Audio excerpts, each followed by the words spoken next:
My name is Eleanor Hayes, and at 64, I thought I had seen enough of life to know who to trust. That morning, I was pulling into the parking lot of a law office in downtown Hartford, clutching the folder that held my late husband's estate papers. The air was sharp with the smell of wet leaves, and I remember tightening my coat around my shoulders, bracing myself for what I believed would be nothing more than a formal meeting. I had barely turned the key in the ignition when I heard a knock on my car window. Startled, I looked up and saw a man I didn't recognize. Unkempt beard, tattered coat, and tired eyes that seemed far too clear for someone living on the street. My first thought was suspicion, maybe even irritation. But before I could wave him off, he pressed his hand against the glass and mouthed words that froze me in place. "Don't start the car." I rolled the window down just an inch, my heart hammering against my ribs. "What did you just say?" My voice cracked between anger and fear. His gaze held steady, urgent, but calm. "Your daughter-in-law and that law firm upstairs. They're planning to rob you blind. Don't sign anything. Don't even go up there unless you want to lose everything your husband left behind." The words sliced through me, both unbelievable and terrifying. I gripped the steering wheel with trembling hands, my mind racing. Valerie, my son's wife, had always been poised, polite, and maybe a little too polished, but to imagine her plotting against me with a team of lawyers felt like madness. Yet there was something about the way this stranger's voice carried, steady, almost pleading, that lodged itself deep in my chest. "Why would you say that?" I whispered, barely able to breathe. He shook his head, glancing toward the building as if someone might be watching. "Because I've seen the papers. I've worked in that office before they tossed me out. Trust me. They'll tell you you're losing your memory. They'll shove documents in front of you. If you sign, you'll never see your inheritance again." My throat went dry. The ground beneath me felt less like asphalt and more like quicksand. I wanted to slam the car door, to pretend this conversation had never happened. But I also couldn't ignore the chill that slid down my spine. I forced myself to meet his eyes. "And who are you supposed to be?" "Jonas," he said simply, his breath clouding in the cold air. "The only one willing to warn you." In that moment, anger flared in me, not at him, but at the gnawing thought that maybe he was right. If Valerie truly was conspiring with the firm, then I wasn't just walking into a meeting. I was walking into an ambush. I closed the window, the echo of his warning still hanging in the cold morning air. My reflection in the glass looked older, more uncertain than I had ever felt. For the first time since Harold's death, I was terrified that the life we built together could slip away in a single signature.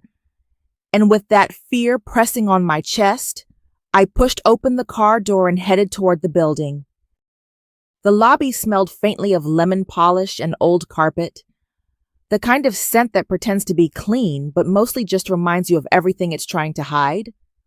A receptionist with a headset and perfect lipstick looked up as I approached, and her smile had a quick, scripted quality that made me feel like a problem to be resolved. "Good morning," she said, hands poised over the keyboard. "Name?" "Eleanor Hayes. I have an appointment regarding my husband's estate." Her fingers tapped with tidy precision. "You're with Mr. Dwyer. He'll be right out. I'll take your folder and have copies made so the team can follow along." I pulled the folder a little closer to my chest, as if it were a child reaching for my hand. "No, thank you. I'll keep it with me." Something flickered behind her pleasant expression, but the smile held. "Of course. Please have a seat." There were two men in suits murmuring near the window, and a young woman reading on her phone, nails a hard, glossy red. I stared at the elevator doors, feeling the ghost of the knock on my car window. "Don't start the car. Don't sign anything." The words pressed against my ribs the way a seatbelt does right before the crash. Mrs. Hayes? A voice to my left, warm and controlled. A man in a tailored navy suit extended his hand. Martin Dwyer. Thank you for coming in. His grip was dry and firm, his smile measured to exactly the right wattage. He ushered me down a hallway lined with framed degrees and photographs of charity events. The conference room had a long walnut table, a bowl of wrapped mints, and a small red light glowing on a device in the center. For the record, he said, as if that were the most natural thing in the world. Valerie was already seated, back straight, a pale silk blouse tucked neatly into a charcoal skirt. She rose just enough to kiss the air near my cheek. Eleanor, you look lovely. Daniel stood beside her. And for a heartbeat, I saw the boy who used to run down our hallway, socks sliding on the wood, laughter spilling behind him. He wouldn't quite meet my eyes now. Mom, he said, and the word sounded like a compromise. Martin gestured to a chair at the head of the table. Let's make this as simple and painless as possible. We've reviewed your late husband's wishes, and there are just a few housekeeping items to ensure everything is protected. The goal is to keep things out of the courts, minimize taxes, and provide you with reliable support. I placed my folder on the table and kept one hand on it. Protected from what? He slid a slim stack of papers toward me, the pages clipped with an immaculate black binder clip. From uncertainty, he said. This instrument consolidates assets into a trust so that distributions are automatic and you're not burdened with complex decisions. Consistency, Mrs. Hayes, security. Valerie's phone, face down on the table, buzzed once. She didn't look at it. We all want what's best for you, she said softly. You've been under such strain. Daniel shifted, the fabric of his jacket whispering against the leather chair. It's a good plan. Mom, it takes care of everything. I glanced at the red light, steady as a heartbeat, then back at the papers. The title was a lattice of euphemisms: revocable, custodial, discretionary, words that promised comfort while reaching for my hand. I imagined signing. Imagined the ink seeping through like water into thin snow. Martin tapped a page with an elegant pen. If we start with your initials here, we can walk through each section together. I'll answer any questions as we go. I didn't move. The room felt a shade colder than the hallway, as if the air had thinned. Before we begin, I said, and surprised myself with how calm it sounded. I'd like to understand who exactly benefits from these distributions, and on what schedule. Martin's smile didn't falter, but his eyes cooled a degree. Happy to clarify, he said. It's all standard. You receive a fixed annual amount, very comfortable, and the trustee handles the remainder to ensure long-term stability. The word remainder rang like a drop of water in an empty well. I folded my hands and felt the edge of my wedding band against my palm. Then let's be very clear, I said, because I don't sign anything. I don't understand. Martin inclined his head as if I'd passed a small, expected test. Of course, he said, and lifted the pen to the first page, just as the conference room door opened and a shadow fell across the table. The door creaked wider, and Jonas stepped into the room as though he had been there all along, like a shadow slipping into the light. His presence was jarring against the polished wood and the brushed steel, his frayed coat dangling at his knees, his beard uneven. Martin shot to his feet so quickly his chair screeched across the floor. Who let you in here? He barked, voice rising with an edge that no longer cared for professionalism. Valerie's jaw tightened, her hand darting toward her phone. Daniel's eyes widened, and for a flicker of a second, I saw shame cross his face. Jonas didn't flinch. He held up a worn folder, thick with documents, its edges frayed like the hem of his sleeve. I warned her outside, he said, his voice steady. But you didn't think I'd come up, did you? You didn't think I'd bring this. Martin lunged forward, but Jonas shifted the folder just out of reach. Touch me, Jonas muttered, low and dangerous, and I'll drop this on the street where every reporter in Hartford can see it. I sat frozen in my chair, my heartbeat echoing louder than the ticking of the wall clock. Jonas laid the folder on the table with deliberate care. His hand lingered on it, as though it were a fragile child. Then he looked straight at me. Mrs. Hayes, these are copies of the original will your husband signed, the one that leaves you in full control of your estate. And these, he flipped open the folder, revealing a neat stack of receipts, bank statements, and scribbled notes, are proof of payments made from Valerie's account to Mr. Dwyer's firm. Payments disguised as consultation fees, but they match the timing of every so-called amendment they've tried to push through. Martin slammed his fist against the table. This is outrageous. You can't just barge in here with... Outrageous? Jonas snapped, and for the first time, his ragged voice cracked with anger. Outrageous is faking medical evaluations that say this woman is unfit. Outrageous is gaslighting her, telling her she's losing her memory so she'll doubt herself. Outrageous is turning a grieving widow into a mark. The room tilted for me, the edges of my vision trembling. I gripped the armrests, trying to steady the nausea rising in my throat. Valerie's lips parted, a quick intake of breath, but no words followed. She just stared at the folder as if it were a coffin lid. Daniel spoke first, his voice thin. Valerie, is this true? She didn't answer. She turned to Martin, and for the briefest moment, I saw panic slip past her practiced calm. Martin leaned closer to her, whispering something too low for me to catch.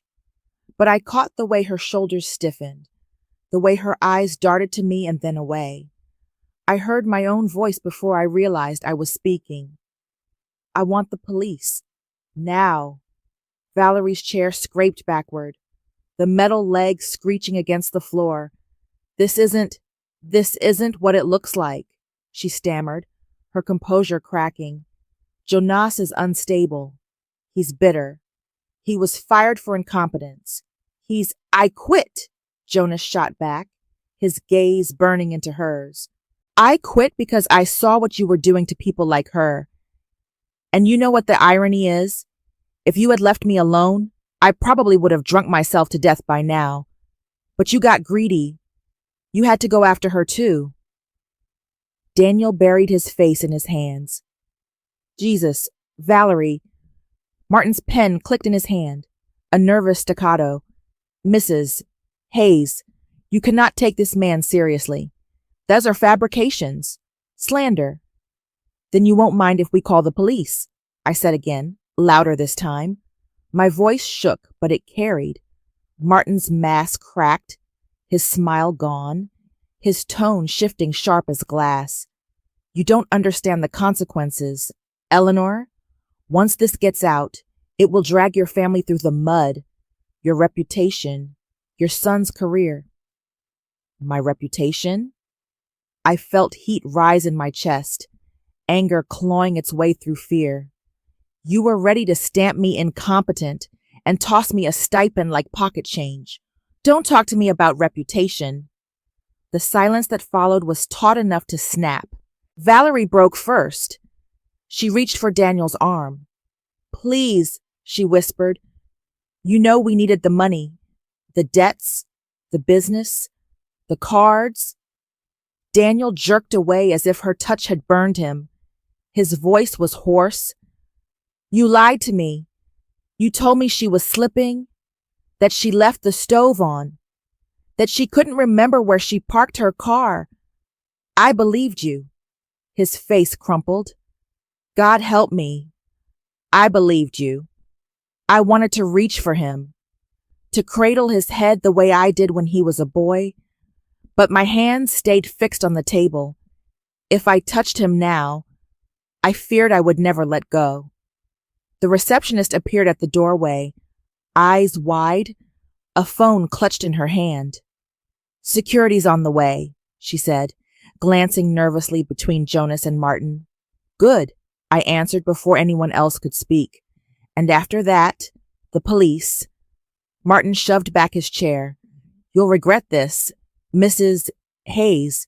Do you think a judge will take the word of a homeless drunk over a licensed attorney? Do you think... Enough. Jonas cut him off, slamming his palm against the table. The audio recording, he said, nodding at the device with the red light. It's been running this whole time. Every word you just spoke, every threat you made, that's on record now. Try explaining that away. E. Martin's face blanched.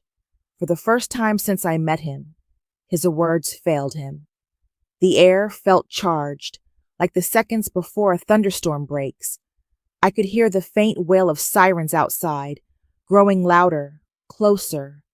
My heart pounded, not with fear anymore, but with a strange clarity. I turned to Valerie, my voice low but steady. You sat at my table. You held my husband's hand while he was dying. And all the while, you were planning to gut the life we built. I want you to look at me and tell me, was there ever a moment you felt guilty? Her eyes glistened, but the tears didn't fall. I did what I had to do, she whispered. The words struck harder than any scream. The sirens cut off as two uniformed officers entered the lobby, their radios crackling. The receptionist waved them toward the conference room, her hand shaking.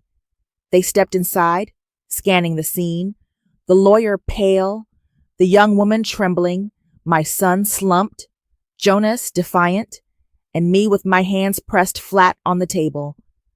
Ma'am, one officer said, his tone cautious. We had a call about a disturbance.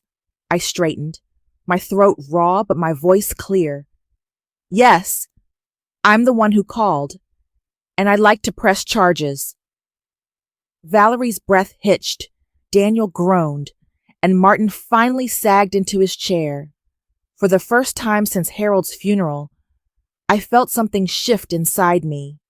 Not safety yet, not peace, but the first sharp breath of it.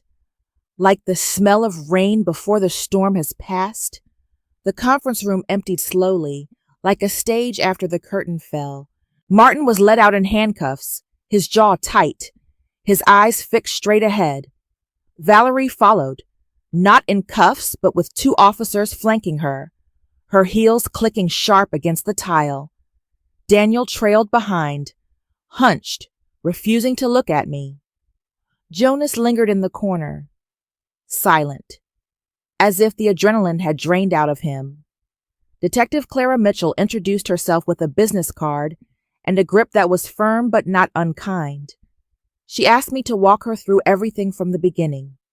I spoke carefully, steadying my breath, laying out what I knew.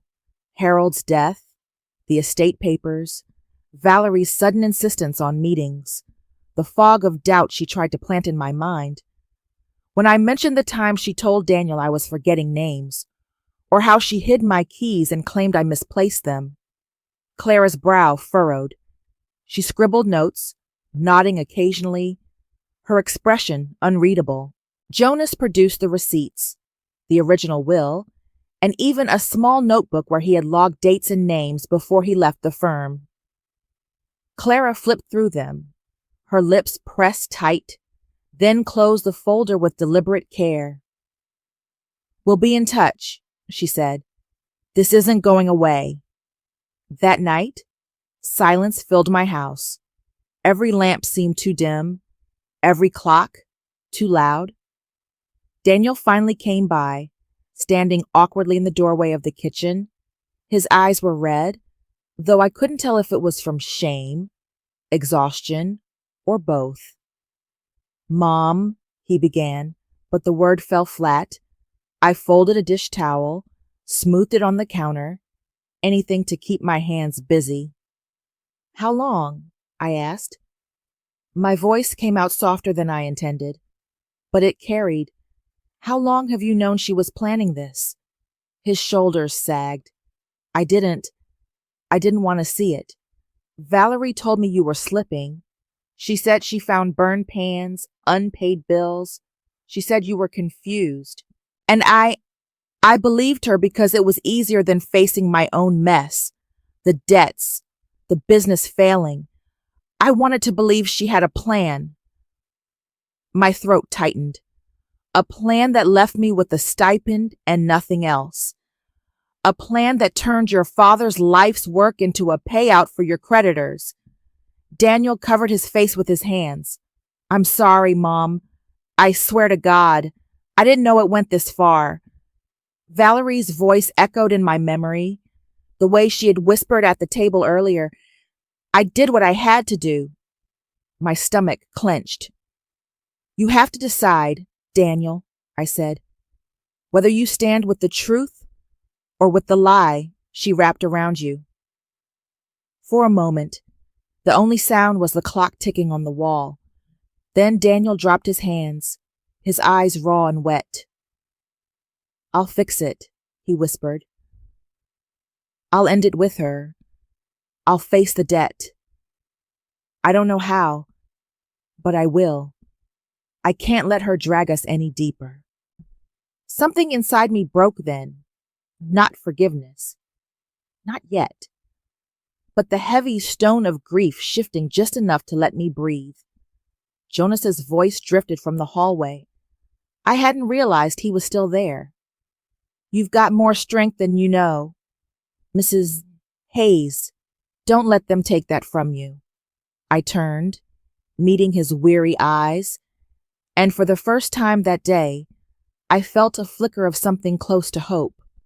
6 months later, the air in Hartford felt different. Maybe it was the season shifting again, the green of spring giving way to summer heat. Or maybe it was me. For the first time in years, I wasn't moving through life in a fog of grief and suspicion. I was steady, clear, and no longer afraid of shadows. Martin Dwyer was behind bars, serving time for fraud and conspiracy. His name appeared in the newspaper once or twice before fading into the back pages. Another cautionary tale of greed. Valerie had taken a plea, trading prison for probation, restitution, and community service. I saw her once outside a shelter kitchen, her hair pulled back, her face bare, scrubbing trays. She didn't look at me, and I didn't stop. Some wounds weren't meant to be revisited. Daniel filed for divorce. He moved into a small apartment across town and started over, stripped of illusions and debts alike. He came by every Sunday with groceries he could barely afford, trying to prove with action what his words could never quite carry. I let him in. Trust would take time, but love was still there, even bruised. Sometimes we sat together in the backyard, drinking coffee from chip mugs, and for a few minutes, it almost felt like the boy he once was had returned. Jonas found steadier ground, too. With a little help, he got work at the public library, shelving books with the same precision he once used to file legal documents. He told me he liked the quiet, the order, the smell of paper. I liked knowing that the man who had saved me from signing away my life now had a life of his own again. Occasionally he stopped by with a bag of used novels, leaving them on my porch with a note. For when the nights feel long. As for me, I joined a local nonprofit that educates seniors about financial scams, standing before strangers, telling them what happened to me. I felt my voice steady, my spine straight. I was no longer just a widow clutching a folder in fear. I was a woman who had walked through betrayal and come out with dignity intact. Still, there were quiet evenings when Harold's absence pressed against me like a weight. I kept his favorite armchair by the window, the fabric worn thin at the arms where his hands had rested. At dusk, I'd sit there with a cup of tea, watching the neighborhood children ride their bikes, their laughter echoing down the street. In those moments, I spoke to him in my heart, telling him I'd done my best to guard what he left behind. And though no voice answered, the silence felt less empty than before. I thought about how close I had come to losing everything: my home, my independence, my very sense of self. But instead of bitterness, what remained was a sharpened clarity. I understood now that survival isn't just about keeping what you own. It's about refusing to let others decide who you are. And when I close the curtains each night, the world outside settling into quiet, I don't think of betrayal anymore. I think of endurance, of second chances, of the simple grace of still being here, in this house filled with memory, looking toward a tomorrow that belongs to me.